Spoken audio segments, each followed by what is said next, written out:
नमस्कार, मैं रचना शर्मा चढ़ती कला टाइम टीवी देख रहे हैं सभी दर्शकों का स्वागत करती हूं। आप देख रहे हैं हरियाणा के विशेष समाचार।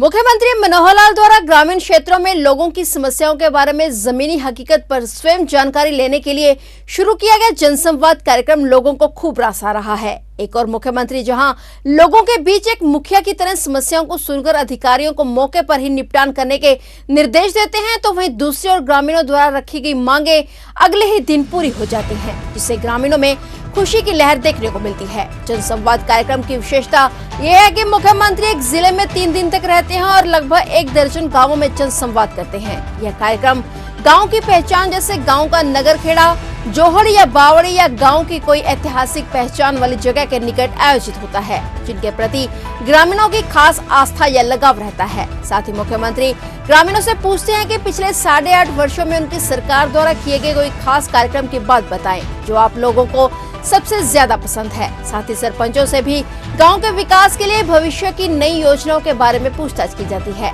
अच्छे सुझावों की मुख्यमंत्री तारीफ भी करते हैं और सीएमओ से जुड़े उच्च अधिकारियों को इन सुझावों को सरकारी योजनाओं के क्रियान्वयन में शामिल करने की बात भी कहते हैं। मुख्यमंत्री ने आज शुक्रवार 28 जुलाई से महेंद्रगढ़ जिले के कनीना से जनसंवाद कार्यक्रमों की पुनः शुरुआत कर दी है। इसके बाद अंबेडकर भवन, सुंदरगा गांव और राजकीय महिला महाविद्यालय अटेली में जनसंवाद कार्यक्रम होंगे। बावल में रात्रि विश्राम के बाद 29 जुलाई यानी कल सुबह बावल खंड के गांव जरथल में राजकीय वरिष्ठ माध्यमिक विद्यालय में मुख्यमंत्री का जनसंवाद कार्यक्रम आयोजित होगा। उसके बाद गांव संगवारी और धारूहेड़ा में भी जनसंवाद कार्यक्रम होगा। मुख्यमंत्री धारूहेड़ा में रात्रि प्रवास के बाद तीसरे दिन 30 जुलाई को गंगेचा अहीर गांव और मामरिया आसमपुर गांव में जनसंवाद करेंगे। मुख्यमंत्री द्वारा 2 अप्रैल 2023 से भिवानी जिले के गांवों से जनसंवाद कार्यक्रम की शुरुआत की गई थी, जिसके बाद परवल, कुरुक्षेत्र, सिरसा और महेंद्रगढ़ के नारनौल, नांगल चौधरी क्षेत्र के गांवों में 3-3 दिन तक लोगों के बीच रहकर जनसंवाद किया।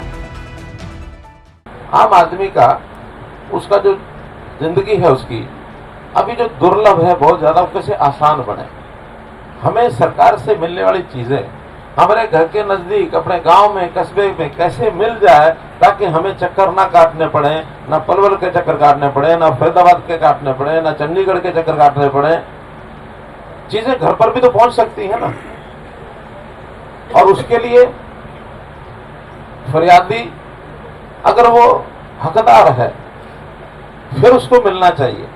अगर फरियादी हकदार नहीं है तो उसको मिलना चाहिए क्या? नहीं मिलना चाहिए। 10 साल पहले अगर नौजवान कोई पढ़ लिख जाए और वो नौकरी के लिए जाता था या नौकरी करना चाहता था, उसको क्या क्या करना पड़ता था? पर्ची पर्ची वो यूं इशारा कर रहा है, ये करना पड़ता था, गठड़ी भर के ले जानी पड़ती थी।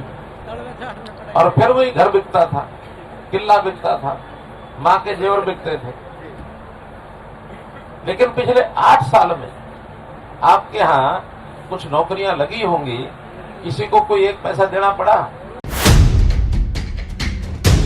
प्रधानमंत्री नरेंद्र मोदी ने किसान सम्मान निधि की 14वीं किश्त जारी की है। 8.5 करोड़ से अधिक किसानों के बैंक खातों में 17,000 करोड़ रुपए की धनराशि जारी की गई है। हरियाणा के किसानों को भी इस योजना का पूरा लाभ मिलेगा। मुख्यमंत्री मनोहर लाल ने कहा कि इस राशि से देश के साथ साथ हरियाणा के भी लाखों किसान भाई निश्चित रूप से लाभान्वित होंगे। प्रधानमंत्री नरेंद्र मोदी देश भर में 600 किसान समृद्धि केंद्र अक्टूबर 2022 में स्थापित कर चुके हैं। पीएम मोदी ने 1,25,000 नए प्रधानमंत्री किसान समृद्धि केंद्रों का उद्घाटन किया है। मुख्यमंत्री मनोहर लाल ने अपने सोशल मीडिया पर प्रधानमंत्री मोदी का आभार प्रकट किया। सीएम मनोहर लाल ने कहा कि देश भर के अन्नदाताओं के सीधे खाते में पीएम किसान सम्मान निधि की 14वीं किश्त भेजने पर वे प्रधानमंत्री का हृदय से आभार प्रकट करते हैं। मुख्यमंत्री मनोहर लाल ने राजस्थान के सीकर से 1,25,000 प्रधानमंत्री किसान समृद्धि केंद्र राष्ट्र को समर्पित करने के लिए प्रधानमंत्री नरेंद्र मोदी का दिल से धन्यवाद किया। सीएम मनोहर लाल ने कहा कि पीएम मोदी ने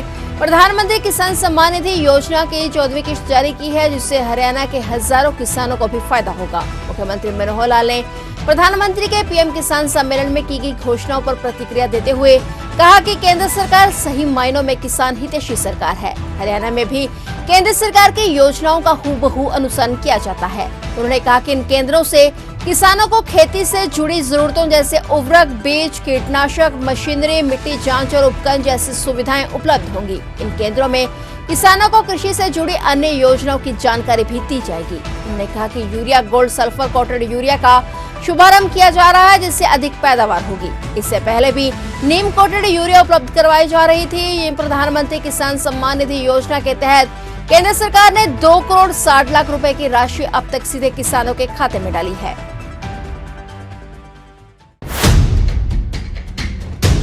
मुख्यमंत्री मनोहर लाल ने कहा है कि राज्य सरकार ने पिछले 8.5 वर्षों में गरीब किसान, मजदूर, व्यापारी सहित हर वर्ग के कल्याण के लिए काम किया है। नई नई योजनाएं चलाकर समाज के प्रत्येक वर्ग को लाभान्वित कर उनके जीवन को सुगम बनाया है। राज्य सरकार का मुख्य ध्येय गरीब कल्याण है, ताकि उन्हें समाज के मुख्य धारा से जोड़ा जा सके। इसके लिए राज्य सरकार ने 6S शिक्षा, स्वास्थ्य, सुरक्षा, स्वाभिमान, स्वावलंबन और सुशासन पर फोकस कर हर क्षेत्र में हरियाणा को आगे बढ़ाने का काम किया है। आज जनता राज्य सरकार द्वारा जनसेवा के लिए किए गए कार्यों से खुश है और उनमें विश्वास बढ़ा है कि अब प्रदेश में ऐसी सरकार है जो गरीबों और वंचितों की चिंता करती है। मुख्यमंत्री हिसार में गुरु जम्बेश्वर विज्ञान एवं प्रौद्योगिकी विश्वविद्यालय में आयोजित एक कार्यक्रम में बोल रहे थे। इस दौरान सीएम ने कहा कि शिक्षा के क्षेत्र में कई सुधार किए गए हैं। नई शिक्षा नीति को प्रदेश में 2025 तक लागू करने का लक्ष्य रखा गया है, ताकि बच्चों में राष्ट्रीयता की भावना जागृत हो और बच्चे संस्कारवान भी बने। इसके अलावा शिक्षा के स्तर को ऊंचा उठाने के लिए प्रदेश में मॉडल संस्कृति स्कूल शुरू किए गए हैं। साथ ही 4000 प्लेवे स्कूल स्थापित किए जाएंगे, ताकि बच्चों की बुनियाद बचपन से ही मजबूत बने। सीएम मनोहर लाल ने कहा कि राज्य सरकार ने जरूरतमंदों को स्वास्थ्य सुविधाओं का लाभ देने के उद्देश्य से आयुष्मान भारत योजना का दायरा बढ़ाकर चिरायु हरियाणा नामक नई योजना की शुरुआत की, ताकि प्रदेश के अधिक से अधिक लोग इस योजना के अंतर्गत 5 लाख रुपए के बीमा कवर का लाभ उठा सके।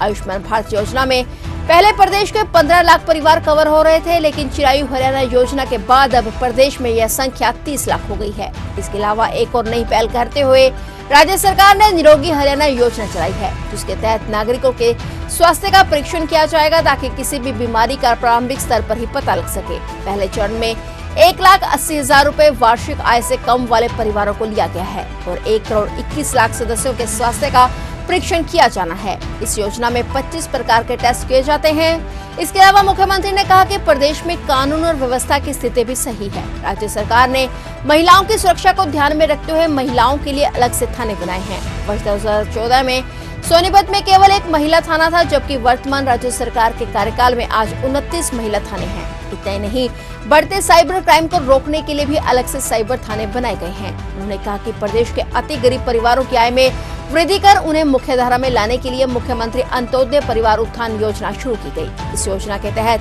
प्रदेश के ऐसे परिवार हैं जिनकी आय 1 लाख रुपए वार्षिक से कम है। ऐसे परिवारों की आय को 1,80,000 रुपए करने का लक्ष्य निर्धारित किया गया है। इसके लिए प्रदेश में अंत्योदय मेले लगाए गए, जिनमें ऐसे परिवारों के सदस्यों को स्वरोजगार के लिए ऋण उपलब्ध करवाया गया है। मुख्यमंत्री ने कार्यक्रम में उपस्थित कार्यकर्ताओं को कहा कि केंद्र और प्रदेश सरकार की योजनाओं की जानकारी आम जन तक पहुंचाएं, ताकि जनता उनके लिए चलाई गई कल्याणकारी योजनाओं का अधिक से अधिक लाभ उठा सके। उन्होंने कहा कि कार्यकर्ता को एक राष्ट्र एक जन की सोच के साथ काम करना चाहिए, तभी हम राष्ट्र के साथ जनता को जोड़ पाएंगे। जातियों वर्गों में बढ़कर यदि हम सोचेंगे तो देश को मजबूत नहीं किया जा सकता। उन्होंने कहा कि ये तेरा है, ये मेरा है, ऐसा छोटी सोच के व्यक्ति विचार करते हैं। उदार हृदय के व्यक्ति की सोच सारा विश्व मेरा परिवार है ऐसी होती है। इसलिए देश और समाज हित में केंद्र और प्रदेश सरकार ने जितने काम किए उन बातों को जनता तक पहुंचाएं।